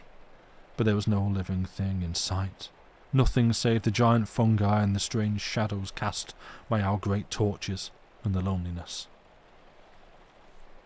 At this moment one of the men's torches, having burnt near out, fell all to pieces, so that he held nothing but the charred support, and immediately 2 more came to a like end. Upon this we became afraid that they would not last us back to the camp, and we looked to the boatswain to know his wish. But the man was very silent and peering everywhere into the shadows. Then a 4th torch fell to the ground in a shower of embers, and I turned to look. In the same instant there came a great flare of light behind me, accompanied by the dull thud of a dry matter set suddenly alight. I glanced swiftly back to the boatswain, and he was staring up at one of the giant toadstools, which was in flames all along its nearer edge, and burning with an incredible fury, sending out spirits of flame, and anon giving out sharp reports, and at each report a fine powder was belched in thin streams, which, getting into our throats and nostrils, set us sneezing and coughing most lamentably, so that I'm convinced had any enemy come upon us at that moment, we had been undone by reason of our uncouth helplessness. Now, whether it had come to the boatswain to set alight this first of the fungi, I know not, for it may be that his torch coming by chance against it set it afire. However it chanced, the boatswain took it as a veritable hint from Providence, and was already setting his torch to one a little further off, whilst the rest of us were near to choking with our coughings and sneezings. Yet that we were so suddenly overcome by the potency of the powder, I doubt if a full minute passed before we were each one busied after the manner of the boatswain, and those whose torches had burned out knocked flaming pieces from the burning fungus, and with these impaled upon their torch sticks did so much execution as any. And thus it happened that within 5 minutes of this discovery of Job's body, the whole of that hideous valley sent up to heaven the reek of its burning, whilst we, filled with murderous desires, ran hither and thither with our weapons, seeking to destroy the vile creatures that had brought the poor lad to so unholy a death. Yet nowhere could we discover any brute or creature upon which to ease our vengeance, and so, presently, the valley becoming impassable by reason of the heat, the flying sparks, and the abundance of the acrid dust, we made back to the body of the boy, and bore him thence to the shore. And during all that night no man of us slept, and the burning of the fungi sent up a mighty pillar of flame out in the valley, as of the mouth of a monstrous pit, and when the morning came it still burned. Then, when it was daylight, some of us slept, being greatly awearied, but some kept watch. And when we waked, there was a great wind and rain upon the island. And that is where I shall end things for tonight. Thank you for listening. And yes, do feel free to put some F's in chat to pay respect for the passing of Job, who just happened to be in a boat, got clocked in the chin by an oar wielded by a sea squid, and, napped. You're welcome, Lynn. It is a pleasure as always. And I will say this felt like a little bit more of a struggle tonight. I don't know, it's because I'm insisting on sticking with an accent. Let's be honest here, it's a variety of accents, but that always makes it a little bit harder to do. You want to hear the perspective of the bosun? That man is amazing. Yeah, right. This is very much like it's clearly told from the perspective of someone who survived this. We don't know how many other people survived this, but it's very clear that the bosun is actually the protagonist. He's a very cool guy. He is the Ace Rimmer of this world. Yeah, which, it's nice. I like it. But yes, that is. Bosun deserves his own film. Well, that's the thing. I'm reading this, obviously, he said. Man, reading this. I'm like, has this ever been adapted into anything? Because it feels. I mean, I guess this itself hasn't, but like, I feel like there's some pretty strong elements of this in various adaptations of, say, King Kong and stuff like that. Oh look, it's a Dave. You've got here just as I finished. Welcome. When I don't know if you get ads on this channel when you click over, if you're subbed or not, if you're not subbed even. But yes, hello, welcome. Hey, how did the zoo running go? The world's most successful Andy Bants. You just came over on the raid, but you were also here all the time. What a mystery. Called out by Twitch. Joey, actually, I'm going to move my leg because my hip is falling asleep. Thank you. Yeah, welcome in. I guess let's do a shout out. I think everyone here, if anyone here doesn't know who Dave is, it's Slash, isn't it? If you don't know who Dave is, you should know who Dave is. Hey, Raker, thank you very much for the resub. 25 months. Sorry, I misread that. That's over a year already. It's like that's 2 years. The zoo didn't really work too well. Oh dear. Dave, who? Yeah, Dave's just a guy. No, do go chuck Dave a follow. He's a very good person. Does a whole bunch of entertaining streams over on his channel. It is well worth watching. Today, he was letting Twitch chat make his decisions on running a zoo. I assume that it went well. But yes, we were reading The Boats of the Glen Carrig. This is part 2. It is a tale of nautical horror by an author that we enjoy quite a lot on here, William Hope Hodgson. But yes, this is Chilliteracy. I am Sam. Hello. We have Lucy on here as well, who you probably know again from like Dave's chat and various places on the internet. Lahumph there in chat. And between the two of us, we read books upon this channel. A variety of classic and public domain fictions. We like to think we do a decent job. My voice is feeling a little strained at the moment. I guess I'm still slightly ill, I'm not sure. But yes, this is what we do twice a week. Saturdays it's me mostly. Wednesdays it is Lucy mostly. We tend to alternate, one of us taking short stories while one takes something a little bit longer and more novel length. So if you want like an entry point, you don't want to come in on the middle of a story, then that's why we have the short stories there, also because they're good. So that's probably what Lucy will be doing on Wednesday. But yes, that is us. This is what we do. We have also a YouTube channel where everything is archived. If you would like to, if you happen to think, I wonder if they've done Frankenstein. They have. Or Dracula. That's there. War of the Worlds. You betcha.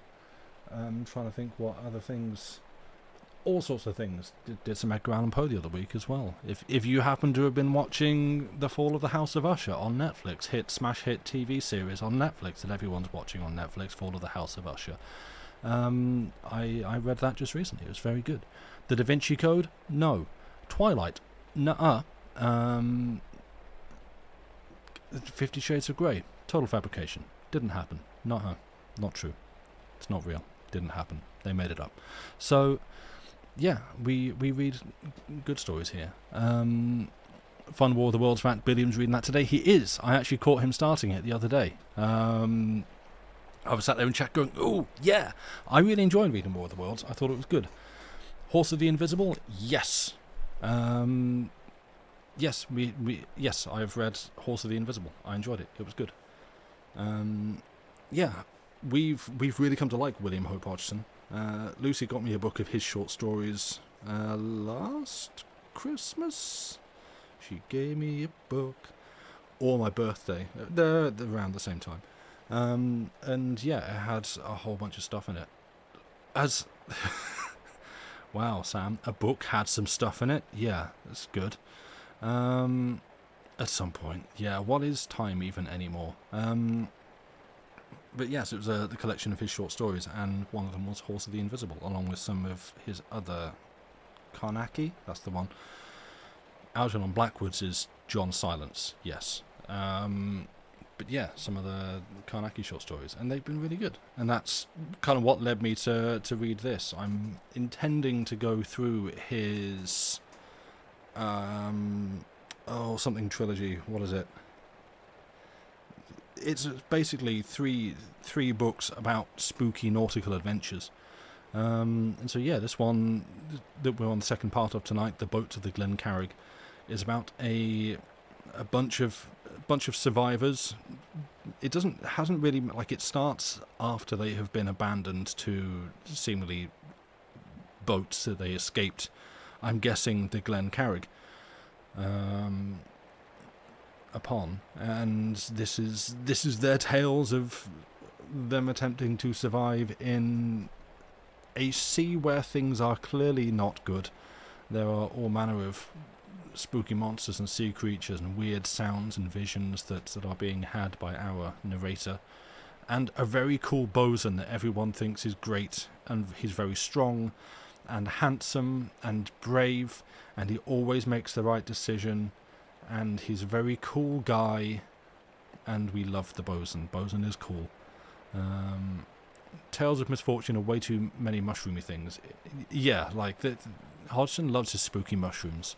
He was well ahead of the "You Cannot Kill Me in Any Way That Matters" Tumblr post that everybody loves, and me too. It's very good. Slime and tentacles and seaweed, yes. But yeah, that. You did unfortunately get here at the end of the stream because I have finished reading for the night. But I do see that Billiam is on, and hopefully he's on for a little bit longer so we can raid over to there, because I like going over to Billiam's channel. It's a lovely place. He's a good person. So let's get that going before he can stop. Let's type that in correctly. Boop. Good. So yeah, as I understand it, he's reading War of the Worlds tonight. He may still be going when we get there. I don't know. Let's hope. But yes, thank you. Thank you all for being here, for listening. Thank you, Dave and Raiders, for coming over. As I say, if you'd like to chuck us a follow here, that would be lovely. We'd much appreciate it, but there's no pressure.